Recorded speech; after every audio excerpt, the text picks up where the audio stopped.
Welcome to this special meeting of the Matthews Board of Commissioners for March 8, 2021. We're going to discuss the Silverline project this evening. And Dana, are you going to start things off for us? Sure. Dana, good evening, everyone. Thank you for having us again. I'm Dana Stujenki, Transportation Planner for the town of Matthews, and we've got a lot of folks on the call right now. We're going to give a tag team presentation. Bill Stevens is going to go first. He was the chairman of the Silverline Task Force, and he's going to give you a reminder of what the task force decided when they presented to you back in November. Then we're going to have Andy Mock with CATS Silverline, who's the Silverline project manager. He's going to give a presentation of what the results were of the public engagement, the third round, the alignment, as well as the traffic study that they have conducted at Trade and Matthews Street. And we've got some folks with him on the call, including Jason Gorey and Jenna Nichols. Both of those folks, well, Jenna is staff at CATS, and I believe Jason Gorey is a consultant who actually did the traffic analysis. So with that, I'm going to kick it off. I'm going to share my screen, and Bill is going to give his presentation. So let's see how this works. So bear with me, everyone.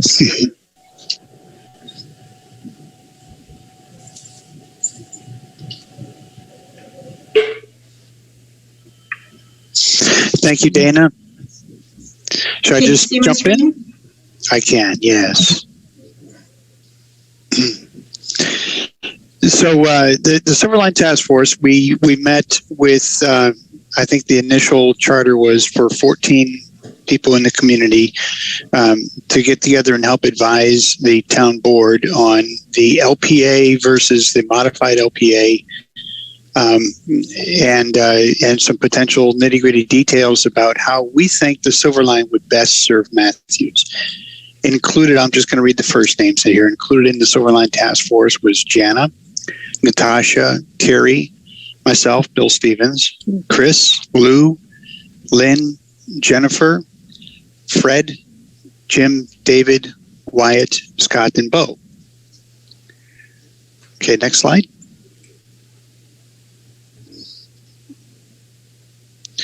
So just as a very broad overview, what the Silverline does for Matthews is it basically encompasses a stretch of approximately, and I'm not talking as an engineer or as a specific transportation designer, I'm speaking as a person involved in the Silverline Task Force. Approximately 4 miles, 4 stations, 1 park and ride, maybe, well, that's to be decided.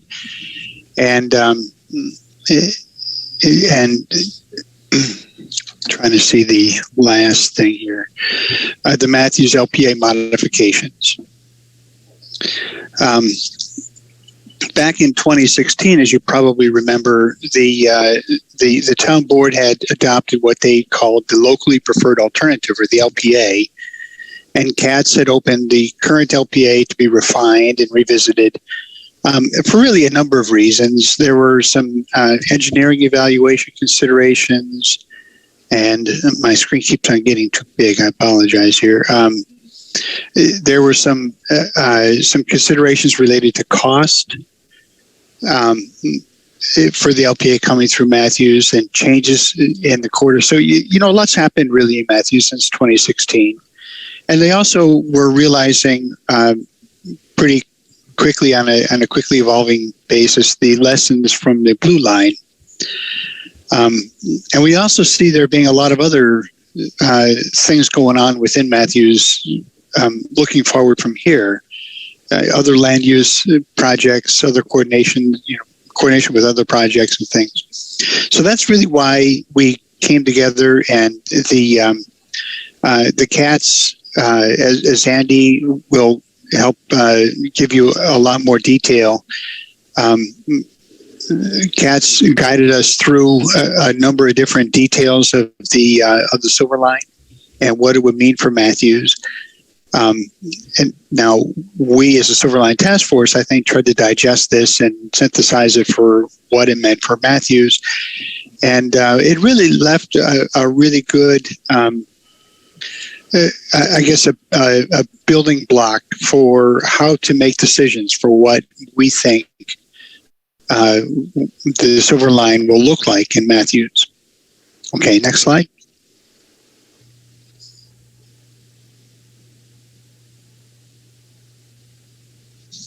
So what did we do?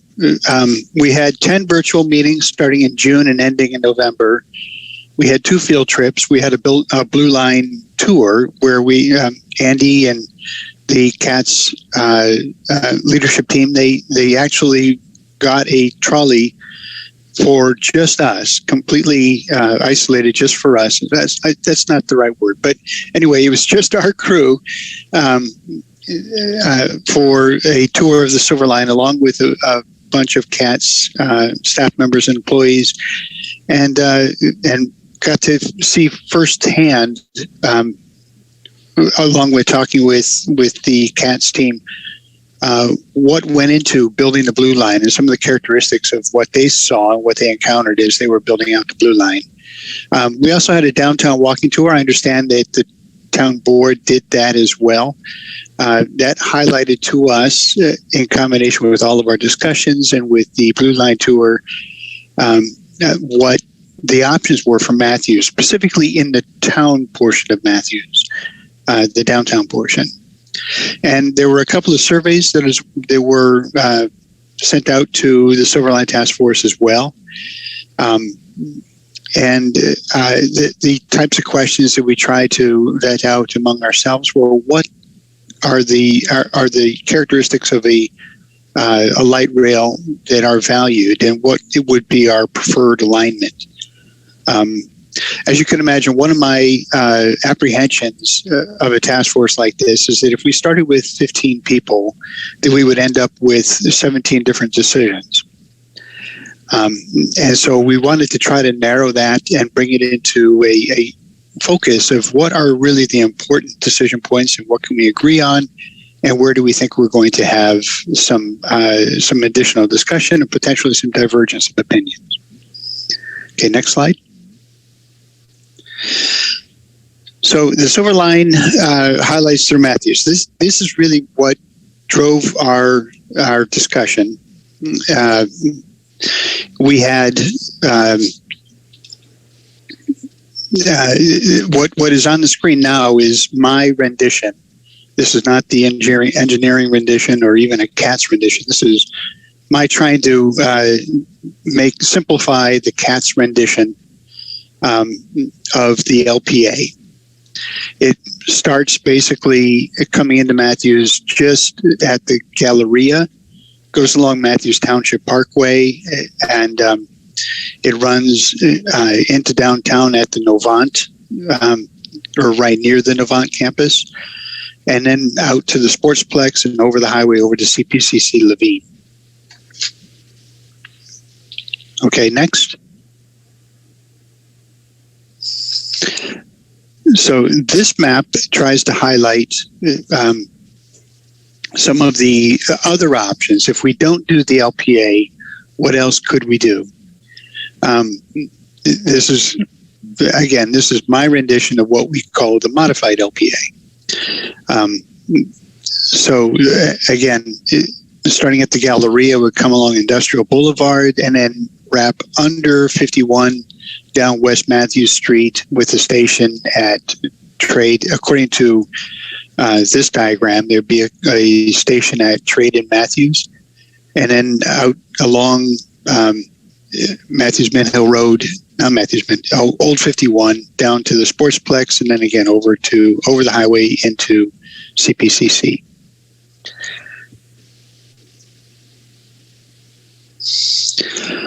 Okay, so really it became very, very clear that we had 3 truly focused points of interest. We had the Monroe Road versus CSX corridor.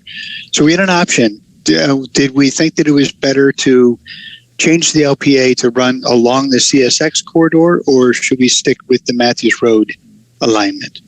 The second option was the downtown alignment. We could wrap along Sam Newell and over to the Novant campus and then down to Independence Point Parkway, along Andrew Caroline, and out to Old 51 and the Sportsplex that way. And then the third option was Independence Point Parkway over to CPCC. And in that number 3, there was really only one option evaluated and discussed. Okay, so how do we vote? So of those 3 sections, 3 decisions, the Monroe Road corridor and the CSX corridor, our first decision was that we would vote for Monroe Road. The pros of this alignment was that it would encourage more development, it would help to rebuild some infrastructure, and it would make a walkable station with good visibility. The cons that were brought into the discussion were it could potentially create more traffic. But in the end, all of I think the 12 people that ended up voted for the Monroe Road alignment. And now probably the biggest set of discussion and the most energy put into the people of the task force was discussion about what do we do with downtown. And it came down to a discussion, do we want to keep the LPA, which would be the yellow line in this picture, going along Sam Newell and down down Trade Street over to the Novant campus and out Andrew Caroline and over to Matthews Bent Hill Road. Or the green option would come under 51 after Industrial Boulevard along Matthews Street and then come along Matthews Street down past Trade and out to Independence Point Parkway. So obviously there was the energy around this section led to a lot of comments, a lot of discussion. The comments that we had in favor of the West Matthews Street alignment, the green line, if you will, was that it would be near enough to downtown to be a positive impact for the town. I encourage downtown redevelopment, landscaping. This is something that we saw over and over again when we were on the Blue Line tour, that they saw positive development where the Blue Line came into areas that is now serving. I think Andy could probably give you a little more detail on that if the option is available. The station location of the downtown station would encourage more ridership by walk-up riders, and it would be better integrated into the town of Matthews as opposed to kind of set off in a corner. But more on that later. The information that we got from Andy and Katz was that it would cost less.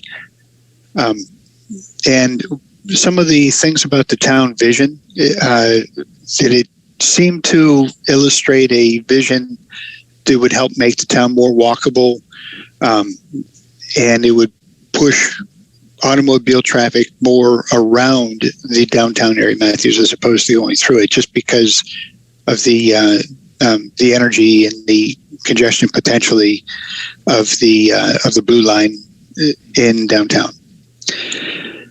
There were a couple of comments that perhaps the station would be better suited further north along West Matthews Street as opposed to right at the corner of Trade and Matthews Bent Hill Road. And that's something that when we took the vote, it was more the green line as opposed to the station alignment. But that was a comment that I think a number of people noted that maybe there's a better spot for the station. Sorry, one last comment. This did pass 8-4 in favor of the green line, the downtown alignment, as opposed to the Andrew Caroline alignment. All right, so again, this is just another slide kind of illustrating the pros and the cons. Some of the cons really was that there would be a traffic impact at Trade and Matthews Street. The details are every 8 minutes approximately, 6 to 7 times an hour, train will pass through. And of course, that could potentially impact traffic.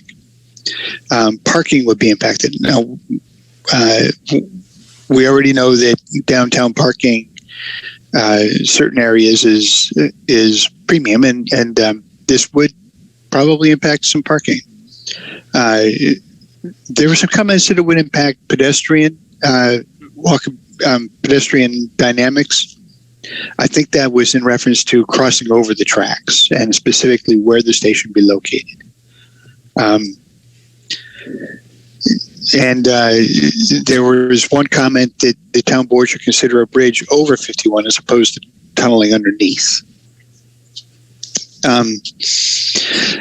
There was some concern about the traffic, a lot of concern about the traffic among the people that were hesitant with the Matthews Street alignment, and they suggested getting a little more information on the traffic analysis, the traffic impact study.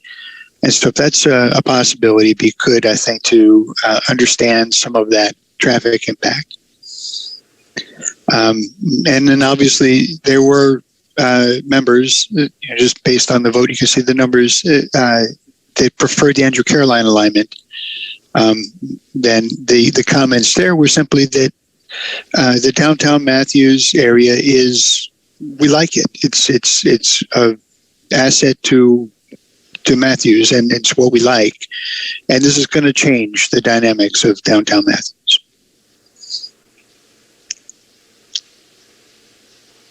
Next slide.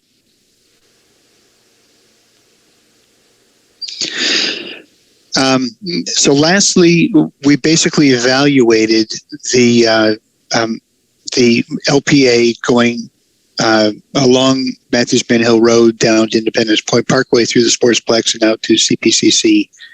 And unanimously, the task force recommended the LPA alignment for this. Next slide. Oh, that was it. So that is basically what I did is I took the presentation that I gave to you back in November and I truncated it with some of the high points. And I just wanted to draw out, again, for you what the Silver Line Task Force did and the decisions that we made. So any questions, comments? Commissioner Miller. Thank you. I have 2 questions, Bill. That was a good presentation. Thank you for doing that.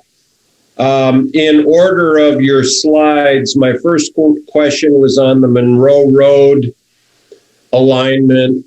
You said some of the concerns were traffic would be increased, and I understand that, and it would redevelop the area, but I guess how does this coordinate? Would Independence Boulevard be finished as an interstate or an expressway before this goes in? Because most locals know that if you're going to go uptown, Monroe Road and Sardis to Randolph is a better route than Independence. I can't answer exactly the timeline. I think Andy would be in a better position to say specifically. I think they're targeting a 2030. And what I don't remember, Andy, is if that is shovel to ground or first rider on the rails. Yeah, so we're shooting for something in the 2030 timeframe is our goal. I think the question is like maybe in Dana might be better equipped to actually answer the question of Independence, just since with their MPO experience. Yeah, and the Highway 74 is not a simple answer. Pieces will be done by 2030, but the whole project that we know as the widenings, managed lanes, as well as the parallel routes, probably won't be completely built out until 2037. So they're depending on, and that, like for instance, I think one of the last pieces will be redoing the bridge over 51. We already have a bridge there, So that's going to be one of those last pieces to reconfigure that bridge because we already have that established. So again, I can send that schedule, just to remind everyone, but it's not, initially it was going to be done pretty much at the same time, but because of NCDOT's funding issues, it's been pushed back. Okay, thank you. If I may, the second question is the downtown alignment, again, in sequence of your slides. The downtown alignment slide, it shows that CSX and the Matthews Street preferred alternative, the green and the yellow, overlap. From what I can tell, if we could pull that up again, my curiosity says, well, in our downtown Matthews, they cannot overlap because one's at Christopher's and one's at Weaver, Bennett, and Bland. Well, I would Andy, I don't know if you want to answer this because Andy's going to show you much more detailed maps than Bill's maps. This, I'm not sure which slide you want to see. I think this is the one, downtown alignment. CSX, I believe, is in blue, and the Matthews Street or LPA is in yellow. Right. Somehow they're along Matthews Street there, but yet they're a block away. If I may. So CSX, this blue line shows the CSX alignment outside of downtown. So that was the alignment. That was the alternative to the Monroe Road alignment, was to follow CSX. We cut any CSX in downtown alignment very early on because it impacts to historic structures in the historic district. So we really were not carrying a downtown CSX alignment for the last 6 months because of those impacts. So it's going to convert somewhere in the Bo Halsey property of Matthews Building Supply and intersect with Matthews Street. Is that accurate? Correct. Thank you.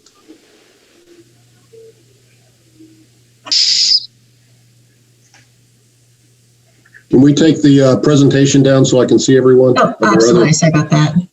Are there other comments or questions for Bill or? Hold on. I apologize, Mayor. I'm having trouble. Stop sharing. There we go. Are there other questions or comments for Bill before we let Andy? I guess Andy up next. Dana, you have a comment? I just want to thank Bill for showing up again. He completed this work in November, and I texted him last week. I said, "Hey, Bill, you come back and do it again." And he graciously revamped the presentation for us. So thank you, Bill, for all of your hard work and being such a great volunteer for the town. And if there aren't any other questions, I'm going to throw it to Andy and let him get into the weeds so that we can, listen to his presentation. And he does have, like I said, that piece about the traffic analysis that was brought up during the task force. So I will let him share his presentation. There we go. Before you go, Andy, I want to reiterate Dana's comments to Bill and the entire task force. I know this wasn't an easy task, and it's admittedly somewhat controversial. So I appreciate you raising your hand and agreeing to participate. So thank you. Thank you to the whole team. Very welcome. It was an honor. Great team to work with. Thank you.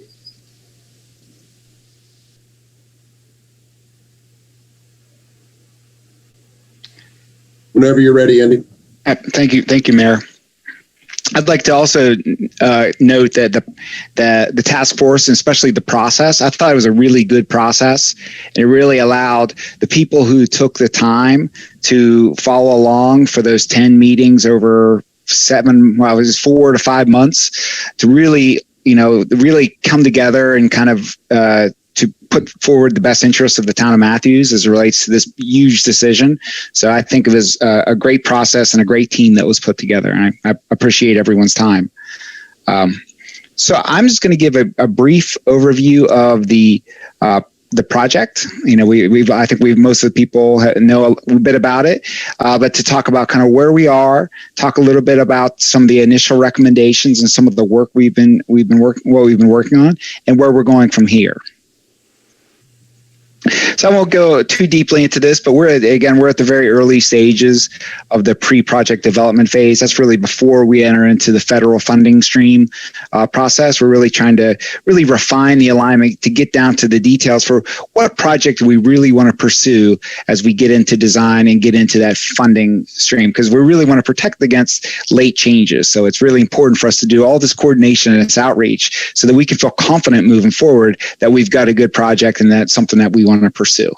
So that's the LPA refinement phase. And so that from there, we're taking our proposed our preliminary staff recommendations, now that we've received public input to the MTC, and the information will be March 24th, where we'll present our preliminary staff recommendations. And then the action item will be the following month, April 28th. And so once that's complete, then we'll really proceed with more of the more detailed engineering and environmental analysis, as well as the station area planning process, where we start to look in more detail at the areas around the stations to kind of get into some of that land use conversation and vision conversation about what kind of places we're trying to create around the stations. So just a note about the task force. I won't go too far because I think Bill kind of hammered it inappropriately. We did participate in all the events requested, and really we were focused on a couple things from the Silverline team. We're really focused on building relationships. We're going to be working together with the members of the community and the task force and staff for a long, long time, we hope. So we want to come in with kind of like a relationship building perspective. And we also want to serve as a technical resource to the town of Matthews. We want to bring our experience and our expertise to really assist the town in a very difficult decision that will span, 50 or 100 years. So this is a very big deal. So we really want to come with kind of a service and a level of service as well. But we also want to remind the town and the task force about decisions that were made. Some decisions were made 10, 15 years ago. And those can't all be relitigated. So we really need to remind kind of how we got here. We want to orient the task force about the scope and the complications of the Silver Line. It's a very complicated project. There's no doubt. And we want to educate the task force about the Blue Line and light rail in general. How does it work, and how do people use it, and what does it look like? And I think we've accomplished all those goals in that effort. So just to remind folks, how we make our decisions, and this kind of flies into kind of some of the task force recommendations, and we were back and forth on this with that team as well, is we're really trying to maximize the benefits of the alignment. So when we have one alignment versus another, we're looking to maximize benefits and minimize risks, because we want to put forward a project that we can implement, right? It's not just pie in the sky. We want to make sure that we're getting the best project for the bang for the buck, and that it's something that we can actually do. So we're trying to make sure that the benefits we're trying to maximize is we want to make sure we have good, reliable travel time. So we want light rail. We want to make sure that the trains run on time and you can get to where you want to go efficiently. We want to make sure there's good local connectivity so that people can get from where their homes are to the light rail and wherever they want to go. And whether that's as a pedestrian, or as an automobile driver, as a bicyclist, as a bus rider, whatever, we want to make sure you can get to the stations. That's key. And then we want to make sure that we're taking account as development opportunities around the stations, kind of those opportunities to create those places around the stations, in compliance with the town vision that's been established. But we also need to be very mindful of costs, both operating costs and capital costs. We have to make sure that we can, fund this, be competitive, and put service on the street every day.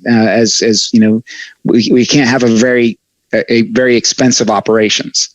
Environmental considerations are always key for us because we'll have to go through a very robust federal process. So we have to make sure that as best we can, screen out any major environmental red flags.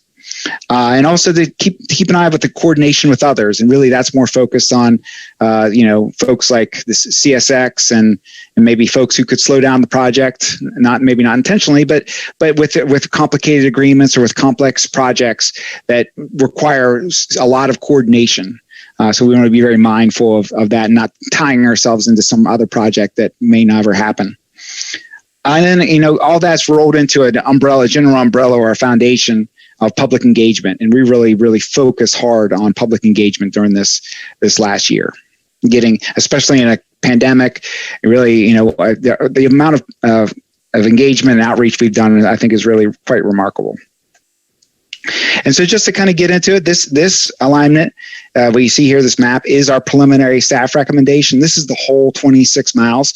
This goes from the town of Belmont in the west, the whole way to Indian Trail in the southeast. So just as a note, there's 26 miles, 29 stations, 1 maintenance facility.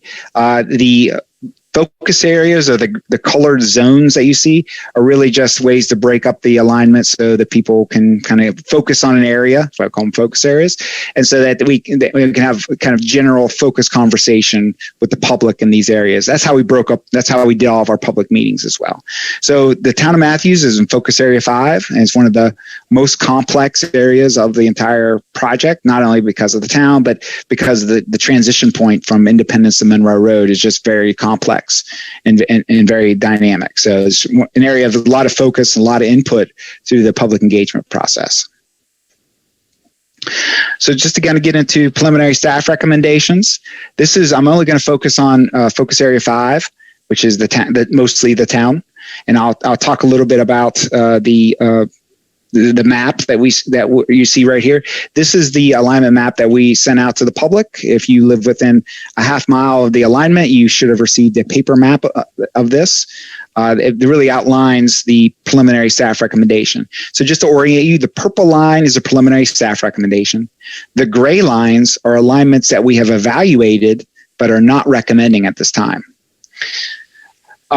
So you see the CSX Railroad alignment. You see that one is gray. You see the locally preferred alternative, the older one, the one that goes through the hospital. That's also gray. If you see a yellow triangle with an exclamation mark, that notes a change from the previously adopted locally preferred alternative. So just to kind of go through the 2 Matthews sections, and we're in line with the task force recommendations. So the first one is to recommend the alignment along Monroe Road. And the rationale for that is easy access to stations and close to neighborhoods and development opportunities. So really no change in our recommendation, but we are going to talk a little bit about some potential refinements or more detailed thinking about that potential alignment that we can discuss tonight. Also, and then the area of downtown, we do see a yellow triangle recommending the Massey Street alignment. And so that shows right here, and that lines up with the task force recommendations. And the whole point, or the really what won the day on that alignment, is the station is very visible and very accessible in downtown. And we feel like it's a real asset to the town and can really help the town be that destination that they want to be. And we think that CATS and the Silver Line can assist in that. So to get into that image is what kind of we've been soliciting public engagement on. And so as part of that, we've really done a lot of outreach through mailers and e-blasts, and you've even done yard signs in particular areas that have low internet. So we've actually put yard signs out in the right of way so people could see. Social media and regular standard media, newspaper, every way we could get the word out that we have upcoming public meetings. We've done that. With the public meetings, we had 6 public meetings, 1 for each focus area, the whole way from Belmont to Indian Trail. And we had a digital survey, which is still open till March 11th. So I'd recommend if anyone hasn't filled out the survey, please go to our website. You can take the survey. It'll be open to that time. We had over 1,000 respondents so far, so really good. It's almost 2 or 3 times more than what we got in round two. So a lot of good engagement. And we had over 90 people attend the live virtual meeting in Focus Area 5. So we've had really good feedback and really good attention from the folks in this area. So this kind of shows some of our preliminary public input. Again, the survey is still open, so we haven't closed it, so it's still coming in, and we kind of had to draw a line because our folks are plowing through data all the time. So just to kind of note at a high level, over 80% of the survey participants are in support of the preliminary recommendations. So that's the entire Silver Line from Belmont to Indian Trail. So the whole thing. So of those 1,000 folks or so, about 80% of them thinks we got it right.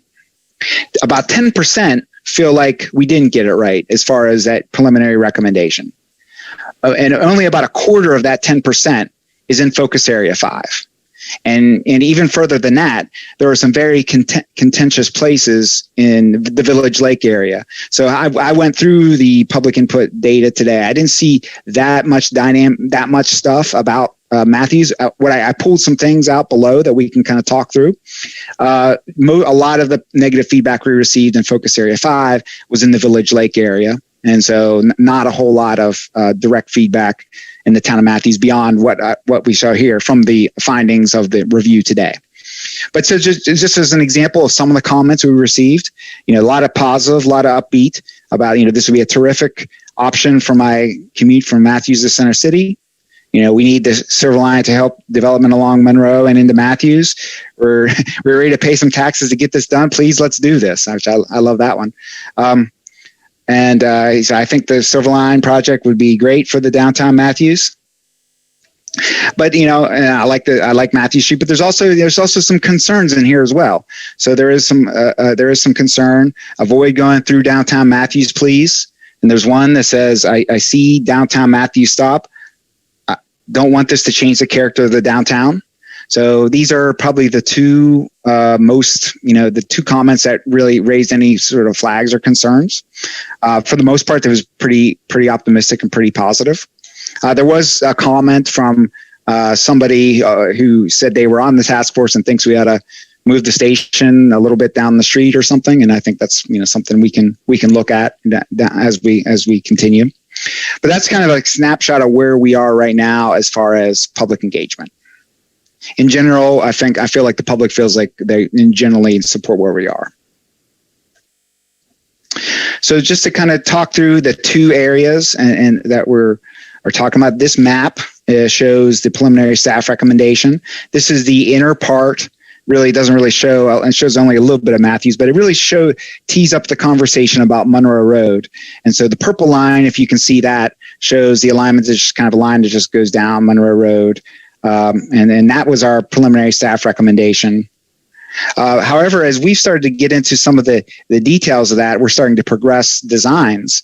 Every day, we're making more and more progress.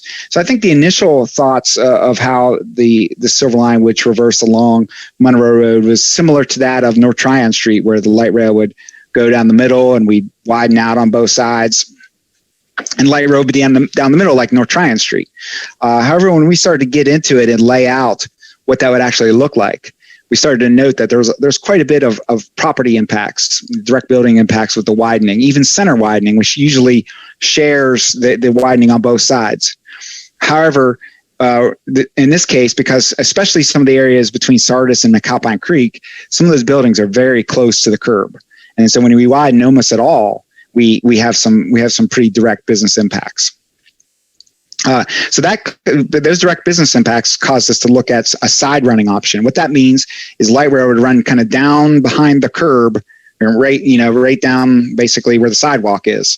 And that would go, from McAlpine the whole way up to the other side of Sardis on the south side.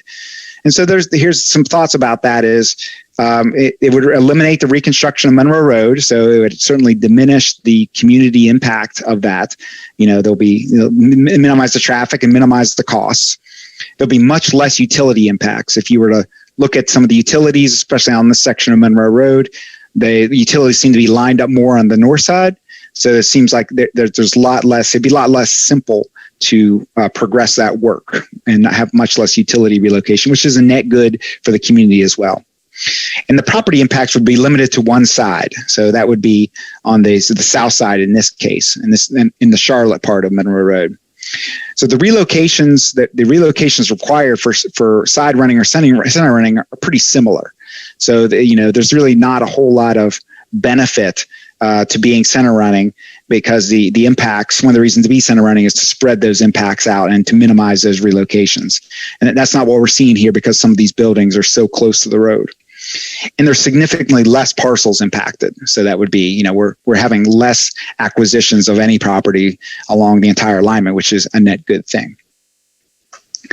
So that was the kind of the Matthews side of Monroe Road. So when we get up to the Charlotte side of Monroe Road, now we're getting into the Matthews side of Monroe Road and to the Galleria and industrial areas.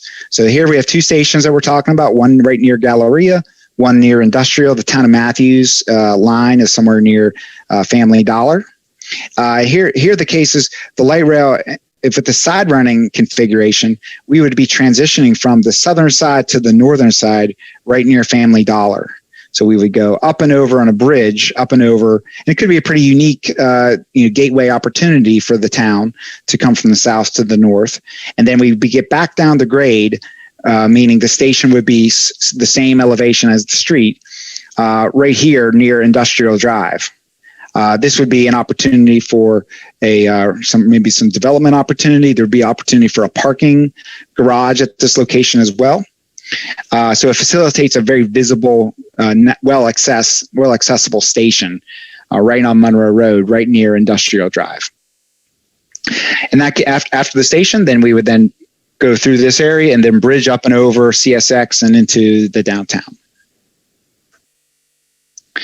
The next section is the downtown section, and in this case we're coming off that previous alignment over CSX, underneath 51 as was described, and then coming up Monroe Road for a station right near Matthew Street and Trade.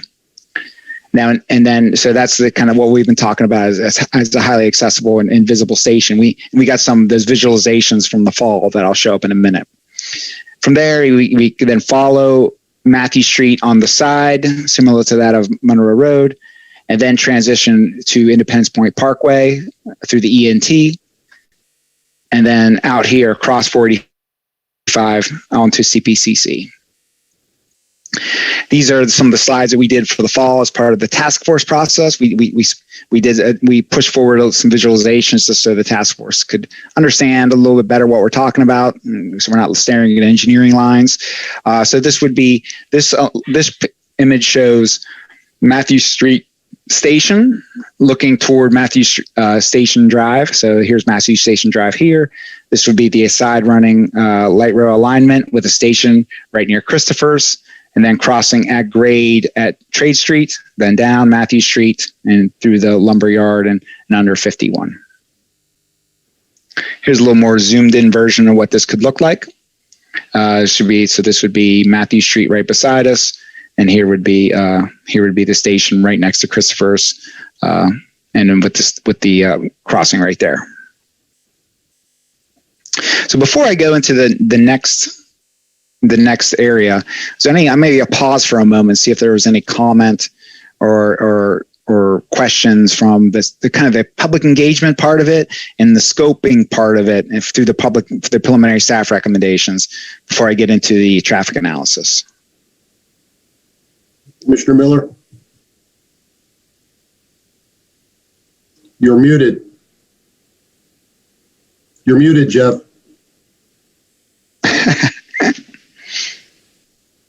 Sorry. Can we go back to the Galleria area, Family Dollar, when you transferred from one side of the road to the other? I was unfamiliar with whether you're going to be on Monroe Road in front of Family Dollar or behind there on Industrial Boulevard. Yeah, so this is the Family Dollar distribution center. So what we're proposing is to transition from the Galleria station, which would be on the south side of Monroe, transitioning over on a curved S-shaped structure, and then coming back down to grade on the north side. So we would be very close to the Family Dollar distribution center. This structure allows us to keep an open structure for a driveway, so we can maintain access to the Family Dollar distribution center. It can continue to operate as is, or if there's some other use for it in the future, I think it's well set up for that as well. And then you're curving along that green area. Is that somewhere by the restaurants or the tattoo parlor and the motocross place, whatever it's called? I guess I'm not overly familiar with each business in this area. I'm not sure if there's a tattoo place. There's Industrial Drive is here. I know there's a gun shooting range back here, and there's a mini storage, but I don't know where the tattoo place is. But you're not really paralleling Industrial Drive. You're jogging left and crossing over it, correct? Right, that's correct. Okay, thank you. No problem. Andy, could you tell us how much of a grade change there would be in front of the new apartment complex there, right where it transitions across? This one right here? Right. Yeah, what's the impact of that apartment complex there? Is that going to be like a huge berm or a hill? Yeah, so it would likely be a retaining wall. I would say that the retaining wall, it could be an open structure depending on what we think is the best treatment of that. I guess it could be either. But it would probably be a 25-foot tall structure of some kind, taking you to make the maneuver from the south side to the north side. Now, whether that's a open structure or a retaining wall, I think that's a conversation that we'll have with the community as we move forward. I asked because we've spent considerable amount of effort trying to get the front of that landscape nicely just now being built. So. Well, we would certainly, we would certainly be repairing if there's landscaping there. We would have to repair that with the project in some way. Again, I can't see everyone, so if you have a question, please chime in. Anybody else have a question or comment for Andy before he goes on? Not hearing any, so Andy, okay. Please continue. Thank you. So the big is Bill noted during the task force, and also the mayor in our last presentation requested that we do some additional analysis for traffic. Now, during the task force conversation, we did a lot of anecdotal reviews, and we showed pictures and images of other crossings on the Blue Line system. But there continue to be lingering concerns about how traffic from light rail could impact downtown Matthews, especially. And there was a lot of concerns about how that would work with CSX Railroad, a railroad a couple blocks away as well.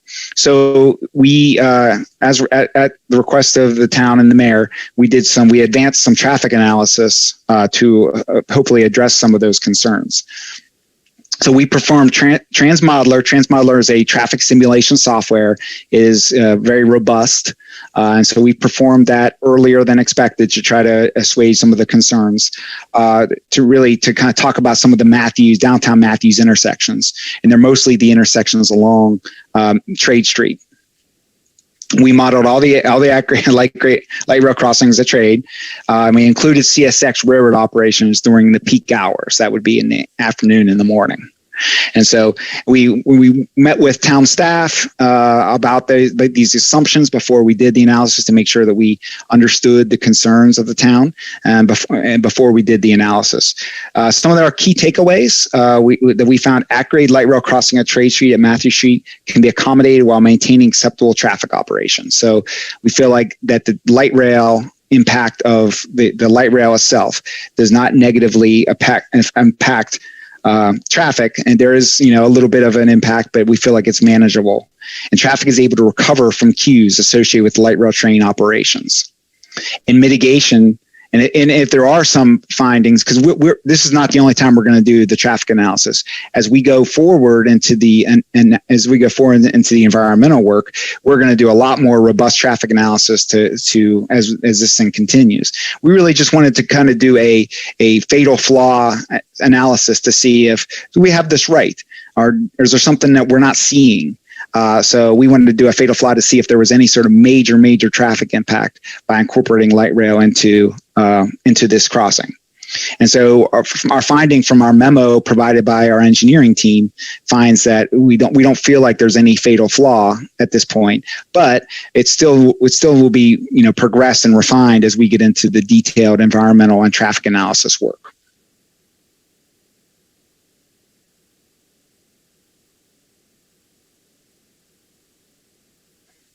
Any sort of commentary on that? Questions? And we have provided the memo, the traffic analysis memo, to town staff. So if there's any questions, we can provide also, if there's any detailed questions that people might have, we can provide our engineering resources to help address any of those questions or concerns. Okay. So moving on to next steps. We have completed our third round of public engagement. Now we're kind of on to the kind of elected official engagement, really working with the towns and the cities, boards and councils, getting everyone comfortable with our recommendations. And that, now that we're also moving into the MTC adoption process, so we will do a presentation for information on March 24th, and then for action on April 28th. And then once that's complete, then we'll then proceed into the environmental review and preliminary design and additional public engagement. We'll advance the light rail design, environmental surveys, and all those sort of things. And again, just a plug for the survey. If you haven't taken the survey, we'd love for folks to take the survey. You'll get put in a raffle for a $100 gift card, which has been, I think, very successful, getting 1,000 respondents to take it. And also, if you would like to reach out to your constituents and let them know to take the survey, that would be great too. We would appreciate that. And that's open till March 11th. And you can find that at ridetransit.org/links-silverline. Lots of different ways you can provide feedback beyond the survey. You can text the survey to us as well via text Silverline at 704-461-4441. If you just have any comment or feedback, or you'd like to let your constituents know, they can just always email us, call our customer service line, or even leave us a voicemail.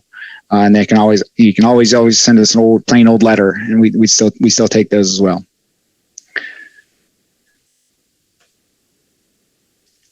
And that's the end of my presentation. Very good. Thank you. Are there any questions or comments for Andy? And again, if whoever's driving could take the presentation down, I can't see everyone. Thank you. Mayor Pro Tem Garner. I have a question, but it's not about the Matthews section. Okay. So I watched the online presentation, and there were a lot of people concerned about Village Lake. And could you explain why that course or that route is taken, and how many homes will it impact? Right. So let me say a couple things about the Village Lake. It's one of the areas that we've been most concerned with for quite some time. It's a relatively dense multifamily residential area between Monroe and Independence. See a lot of people nodding their heads saying they know what we're talking about. That's been the locally preferred alternative since 2016. So that's not a new idea per se. That alignment has been around for quite some time. However, we have known that there would be residential impacts associated with it for since the beginning since I started working on this project. So that's why we look so far and wide. So if you recall from that alignment map, you'll see all those gray lines all around it. If you recall that, we tried to figure out many different ways to avoid that area. Unfortunately, there isn't an easy button on this one. There was 4 other alignments that we evaluated, and they were all had similar challenges. They were either going through, blowing through another neighborhood, or they were going through a park and a greenway with significant environmental issues, or they were kind of really going really far out of the way to avoid it and really missing some of the benefits that we're trying to achieve from the system plan of the development opportunities along Monroe Road. So we would have missed a lot of the kind of the opportunities of Monroe Road. So we really couldn't find a suitable alternative that mitigated the risks, but also provided any significant benefits. So what we thought was if we could come up with an alternative that would also provide benefits, so it wouldn't just be impact to the community, but also would provide benefit, And so the big change between 2016 and the preliminary staff recommendation at this time is the inclusion of a new station within the Village Lake community, and also a comprehensive and a commitment for a comprehensive affordable housing strategy to try to replace and replenish some of the affordable housing that's in that area. So we didn't take that one lightly, and there really was no good alternative other than to kind of go back to the alternative which we started with, which was back in 2016 to now.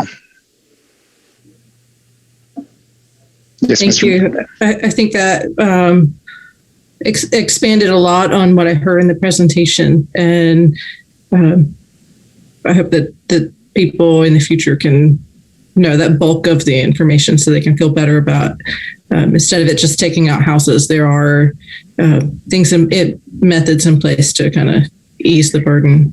Yeah, and one of the things, and thank you, Pro Tem, but one thing we're going to do, that one of the next steps is once we have the alignment, so we're really, that's when you get into the station area planning, then that's when we start to really work with the communities around it, and that area certainly is one of the most impacted of any of the entire 26 miles.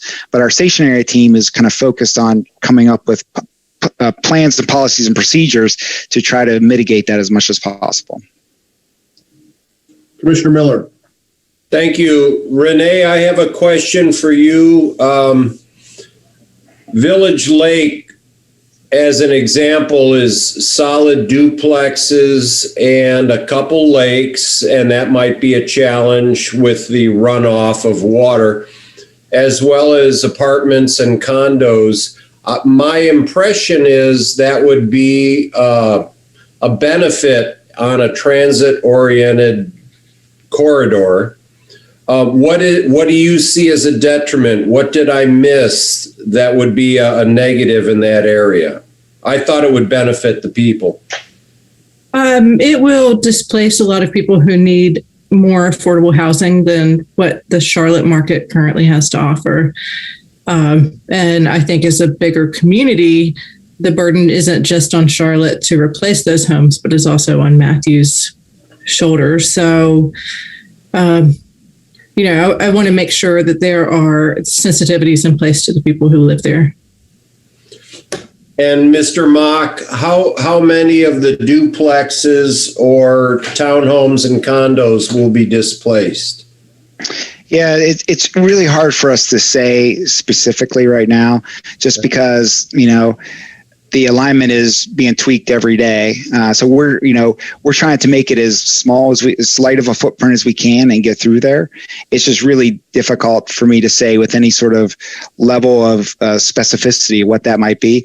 I think really as we kind of get further into the 15%, I'll be able to speak more intelligently about what that is. And we'll also know more about what the approach to handle that displacement and handle that replacement of that affordable housing might be. I'm concerned about giving a number that's, not fully baked. Okay. Thank you. Any other questions, comments? I have a question, Andy, and maybe a comment and a question, but as we've gone through this process, and I know I've spoke to every commissioner either individually or in groups when we walk the proposed alignments, our board is going to be asked to endorse an alignment at our next meeting after this one, and I want to make sure. It seems from everything I've heard that alignment, the other alignment that would go down Andrew Caroline, is not viable. So it's really not an option. It's kind of like, Henry Ford said, you can have any color Model T you want as long as it's black. So are we voting on you can have this alignment or this? Is there really an option to what's being proposed? I would just say that the other alignment has a lot of cost and risk. I mean, anything is possible with the right amount of money and time. I just fear that we won't have enough of either ultimately, And so I'm not saying that the other isn't an alternative. It's just a very risky and expensive alternative that in our view doesn't provide as much benefit. So it's like you take all these risks and take all these costs, and you lose a lot of the potential benefit of the Matthews Street alternative in our view. And also that goes to, I know we had some of this conversation when we were out there in the field, but that we compete for federal funding nationally with all other transit projects. So that's also sort of where Andy was going with that, is that the costs and benefits need to also help assist us in being competitive and sort of winning that money from the on that national scale. Second question, and it may be too early to know, but do you foresee buildings having to come down on Matthews Street if the proposed alignment goes through? We hope not. I mean, we have tried to come up with the skinniest alignment as possible as we could imagine to get through there. We've heard, we've heard that concern, and so our goal was to make it through there without knocking down any buildings. It is very early, so it's hard to know from an engineering perspective. But I think our goal is to get through there is with as light of a touch as we can. So I can't confirm that it won't happen, but I know that we're going to try, as we always try, to minimize those sort of business and residential impacts. And you also mentioned in your presentation about doing some additional traffic studies. When would those be conducted? So our traffic studies, that would go with the environmental impact statement. So right now we're trying to get the alignments set, or as set as we can get it. And then once we have it, then once we have the alignment for the entire project, then we would start doing an environmental assessment and analysis of the entire project. That would be from wetlands, and traffic would be part of that as well. So really what we're trying to do now, this phase of the project, is to try to look at screening and look at anything that we think is a red flag. So if we feel like something's going to blow up, we want it to blow up now, not 2 years from now. So we're trying to look at this as like, okay, what is the screening? What's going to tell us if it's going to blow up 2 years from now? So where we are right now is that kind of high level, kind of fatal flaw screening. I'd say that the 30% after this year into next year is when we would be beginning the environmental impact statement. And that's when we would do the formal traffic analysis that would go with that.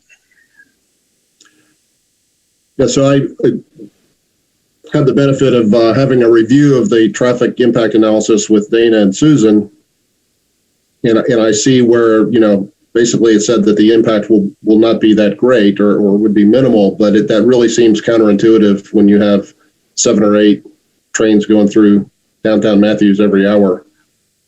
So I hope that we'll continue to look at traffic impacts going forward and absolutely. We have to. Signal timing and all that sort of thing, because I mean, it's pretty congested right now. So I can only imagine. Are there any other comments or questions?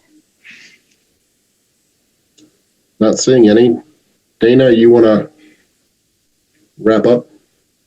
Yeah, I will thank Andy and Jenna for coming tonight, and Jason as well. And I will remind you all, like you said, Mayor, we will be back on the 22nd with a resolution of endorsement, a staff recommendation, and some sort of endorsement language. And so we just wanted to make sure you take the time at this meeting to do a deep dive. If there is any concerns, please reach out to me if you guys think of anything or you're concerned about anything, and I'll make sure to get you in touch with Andy or Jenna or whoever it is that you need to be in touch with. But thank you, you all for listening, and we appreciate the time. Thank you. One more thing, and perhaps Maureen, Keith, you may be able to answer this. Is this a survey link on our website now? And if it's not, can we put it on there? It is on there. I see Dana nodding her head. Yes, it is. I'll make sure it's on the homepage, and we've been pushing it out via our social media as well. Great. I really encourage as many of our residents to take that survey as possible. So, yes, thank you very much, Andy, Jason, Jenna. We appreciate your time as always. Thank you for having us. Always been extremely available. So I guess we can't knock you for that. You've always shown up when we want to ask questions. Thank you. We don't have anything further. Dana, that's it, I guess, for this presentation. Then we will recess until our 7 o'clock meeting. So let's have the elected officials and staff join back up at 6:55.